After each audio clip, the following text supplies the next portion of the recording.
ইয়ারআপ K57 flash light দেখেন একটা interesting flash light. এটা কিন্তু এখানে আমরা টর্চ পেয়ে যাচ্ছি যেটা জুমেবল, জুম ইন জুম আউট করা যায়। এছাড়া এখানে আমরা আরেকটা বাটন পাচ্ছি যেটা প্রেস করলে এই কব লাইটটা জ্বলে উঠবে। এটা কিন্তু অনেক ইন্টারেস্টিং। দেখেন এখানে ইমার্জেন্সি লাইটও থাকছে। এটাতে একটা টাইপ সি পোর্ট আছে আর এটা কিন্তু বৃষ্টিতেও আপনি ইউজ করতে পারবেন কজ এটা IP57 রেটেড লাইট হিসেবে আপনাকে অনেক কাজে দিবে। কজ এইখানে দেখেন একটা হ্যাঙ্গার আছে যেটাকে আপনি যে কোনো জায়গায় হ্যাং করতে পারবেন। এখানে টাইপ সি পোর্ট আছে কজ এটাতে আপনারা 1200 এমএইচের একটা ব্যাটারি পাবেন যেটা আপনার ইনশিওর করবে লং লাস্টিং একটা চার্জিং ব্যাকআপ। এটাকে যদি আপনারা ফুল এভাবে আলোতে ইউজ করেন যেটা 1.5 কিলোমিটার পর্যন্ত যাবে, হ্যাঁ এটা রুমের মধ্যে দেখে আপনারা বুঝতে পারছেন না, বাট এটা কিন্তু 1.5 কিলোমিটার এনশিওর করবে। এটা আপনার টানা 2 ঘন্টা এভাবে জ্বালিয়ে রাখতে পারবেন। 2 ঘন্টা তো কেউ ফ্ল্যাশ লাইট জ্বালিয়ে রাখে না। আর এটা আপনারা 4 ঘন্টার ব্যাকআপ পাবেন।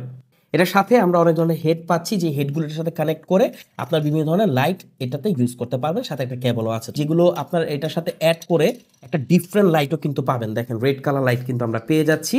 তো কেমন লাগলো ডিভাইসটি অবশ্যই জানাবেন।